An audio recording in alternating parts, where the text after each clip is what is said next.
A esta hora de la mañana vamos a hablar de cómic, lo vamos a hacer con Juan Díaz Canales, guionista de historietas y director de películas de animación que está en Avilés. Juan, ¿qué tal? Bienvenido. Hola, pues encantado. Bueno, está en Avilés por las jornadas de cómic. ¿Qué tal? ¿Qué tal por ahí? Pues de maravilla. Mira, es la primera vez que vengo a las jornadas, no la primera vez que vengo a Avilés. Y la verdad es que es como una parte de novedad, porque ya te digo que es la primera vez, pero al mismo tiempo una parte de reencuentro pues, con compañeros y con, bueno, y con los aficionados al medio que nos vamos reencontrando un poco de festival en festival. Entonces, todo bien, digamos. Bueno, Juan, ¿cómo ha sido ese encuentro, ese coloquio y ayer con... No sé si tuvo también una firma, me parece. ¿Qué tal ese encuentro con el público? Y también con sus compañeros. La verdad lo tenía apuntado de las dos maneras. Primero, los lectores, ¿qué tal? Sí. Pues muy bien, a ver, los que trabajamos en el cómic siempre lo explicamos de esta manera. Es un trabajo de mucho picar piedra, ¿no? Te pasas mucho tiempo en casa encerrado, con tu propia historia durante meses y a veces también durante años, y cuando tienes la oportunidad de, bueno, de venir a este tipo de eventos y entrar en contacto con la gente a la cual te diriges, que son tus lectores, pues siempre es muy agradable. Es la manera más directa de tener un feedback, de saber si esa carta que has mandado, digamos, que suelen ser las historias que escribes, pues ha llegado a buen puerto, ¿no?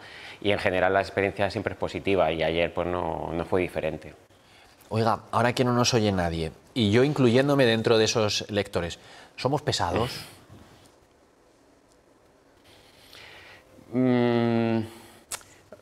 Puedes llegar a pensar que hay gente que es pesada, pero no es la realidad. La realidad es que en general los lectores, los aficionados al cómic es gente muy apasionada por el medio, y en ese sentido pues uno como autor también siente esa afinidad, ¿no? Yo creo que lo que tenemos en común, lectores y autores, es esa pasión por la lectura de los tebeos, por las historias, y entonces, claro, a veces las circunstancias hacen que como ayer acabes a las 10 de la noche todavía firmando libros o cambiando opiniones o recibiendo, como decía antes, los comentarios de los lectores, pero eso puede ser cansado, pero siempre es agradable. Y de ese encuentro con los lectores, ¿sacan ustedes alguna, ¿cómo se lo digo, alguna conclusión, alguna idea para evolucionar en el trabajo?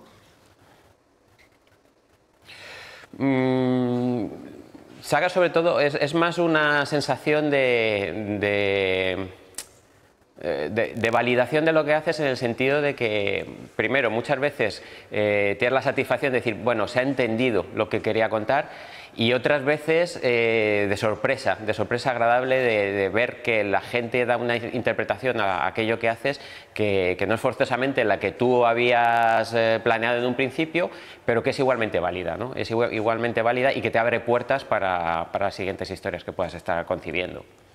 Y luego la otra pata, lo decía usted, ¿no? Aprovechar también estas jornadas para ver a compañeros, para a lo mejor conocer a algunos nuevos. Sí. ¿Tiene especial interés en ver a alguno estos días en Avilés? Ayer creo que coincidió con Teresa Valero, que estuvo aquí también en una entrevista después de el trabajo que publicó recientemente, que es fantástico. ¿Tiene especial interés en alguno? Bueno, con Teresa lo tengo fácil porque es mi mujer, entonces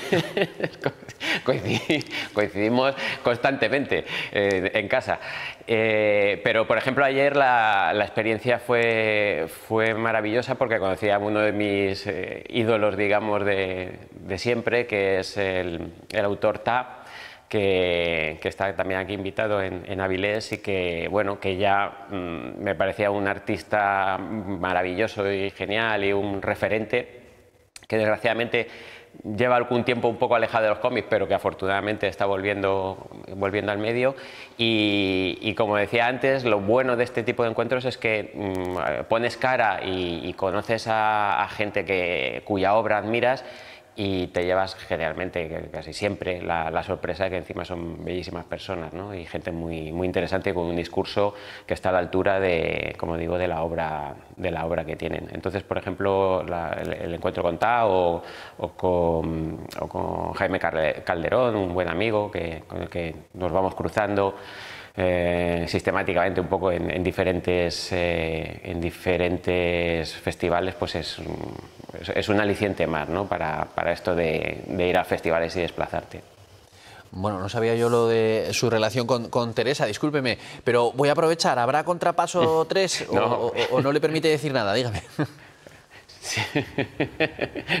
Sí. No lo oculta, está en ello, está en ello. Lo que pasa es que, bueno, ya los lectores que lo conozcan ya han visto que es una obra de largo recorrido, en el sentido de que tiene muchísimas páginas, es muy ambiciosa, entonces tendrán que esperar un poco, pero sí, ya está en ello. Veníamos en el tren y venía dándole vueltas a las ideas y comentándome y tomando notas, y sí, está en producción. No, Contrapaso es una obra fantástica, como las suyas, porque, por ejemplo, mire, le veo la camiseta, Corto Maltés. ¿Qué tal ha sido la experiencia de la he puesto para la ocasión, ¿eh? ¿Ha sido difícil recuperar a un clásico? ¿Cómo se hace para no, cómo le diría yo, para no, a ver si me lo permite, para no estropearlo, porque es un clásico, claro?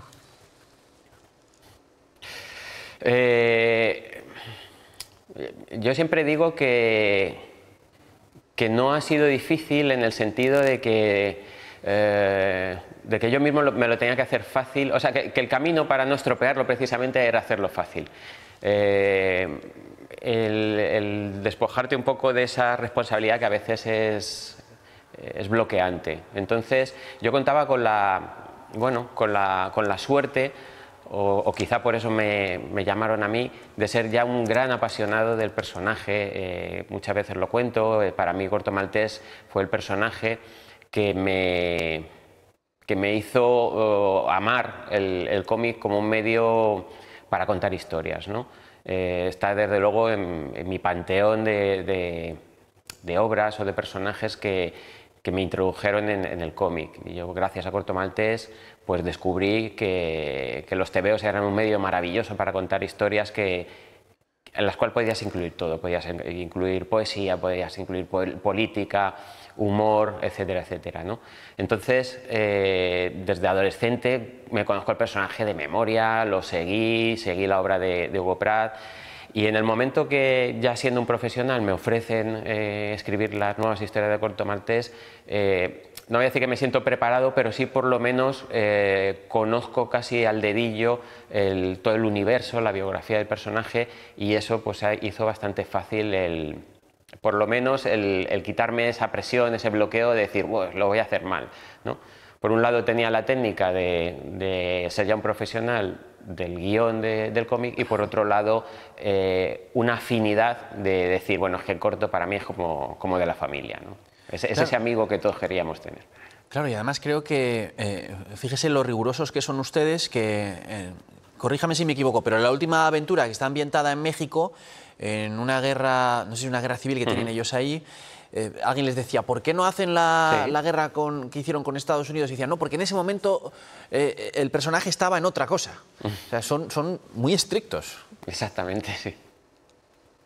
Bueno, porque cuando nos encargaron seguir al personaje, en realidad no era solo seguir las aventuras del personaje, sino seguir la serie. No era no se trataba de hacer una interpretación de Corto Maltés, sino un poco cogerlo allí donde lo había dejado Hugo Pratt después de su muerte. Entonces, nuestra labor es un poco llenar los huecos cronológicos, biográficos del personaje.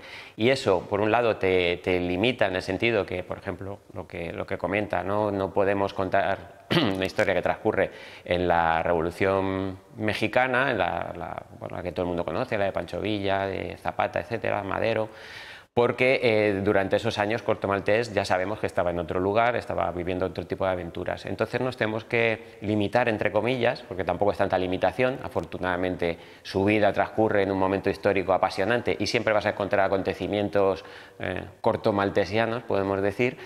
Entonces nosotros intentamos seguir la coherencia de todo ese universo. No podemos resucitar personajes que ya hayan muerto, ni podemos hacer que Corto viva aventuras, por ejemplo, en la Primera Guerra Mundial, porque prácticamente todo ese tramo histórico está ya cubierto por las aventuras dibujadas y escritas por Hugo Pratt. Bueno, Corto Maltés es ya una realidad. Lo que tiene entre manos, o lo más próximo, es este spin-off protagonizado por, no sé si lo digo bien, Weekly. Sí, perfecto. Sí, sí. Una historia de periodistas, además. Sí, Weekly es un reportero, ¿no? De la saga de Blacksad. Exactamente.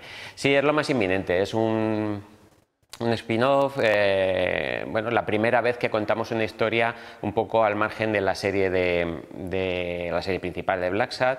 Hemos escogido a Weekly porque es uno de los personajes pues que pensamos que puede tener más desarrollo y que realmente nos interesaba a la hora de profundizar en su origen, en saber cómo acaba siendo un periodista de sucesos y bueno, la única novedad reseñable en ese sentido es que el dibujo no va a ser de Juanjo Guarnido, porque Juanjo no puede dedicarle más tiempo a la serie, entonces se tiene que concentrar en el siguiente Blacksad. No puede compatibilizarlo, digamos, con llevar dos series en paralelo. Y para esta ocasión hemos elegido a un dibujante italiano, Giovanni Rigano, un compañero, un profesional buenísimo, que después de buscar y de hacer pruebas a diferentes autores, pues es un poco el que más nos convenció, el que nos convenció del todo, porque tiene un talento bastante formidable, ¿no? A la hora de interpretar, bueno, ese registro de cómic para adultos, pero interpretado con animales. Pero este de Weekly todavía tardará hasta el año que viene en llegar a España, ¿no? No, sale a finales de año, sale en noviembre. Ah, vale, lo habré mirado yo mal o algo así, porque quizás Blacksad, ese sí tienen algo ya en marcha y ¿hay alguna fecha? No, Blacksad tardará más, porque lo que ha pasado con Blacksad es que, sobre todo este año hacía 25 años de la salida del primer tomo, y entonces las diferentes editoriales, Dargaud en Francia y Norma en España también, nos propusieron hacer una reedición especial celebrando este 25 aniversario del personaje, y todo este año hemos estado publicando una reedición en un formato un poco más grande de cada uno de los álbumes publicados hasta la fecha, que son 7. Pero claro, eso requiere, a pesar de que sea una reedición, requiere un trabajo, volver sobre el trabajo anterior, perdón, y bueno, hemos tenido que hacer entrevistas para cada uno de ellos, nuevas portadas, material extra, etcétera, etcétera. Así que digamos que todo este año ha sido un poco dedicado a esa efeméride de los 25 años de Blacksad. A final de año, como decía, saldrá el spin-off. Y después, pues, la idea es que Juanjo y yo nos volvamos un poco a meternos en harina para hacer el tomo 8, pero todavía tardará un poquillo en salir.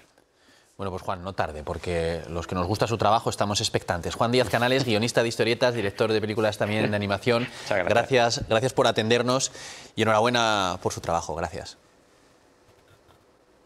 Nada, muchísimas gracias por darme la palabra. Muchas gracias.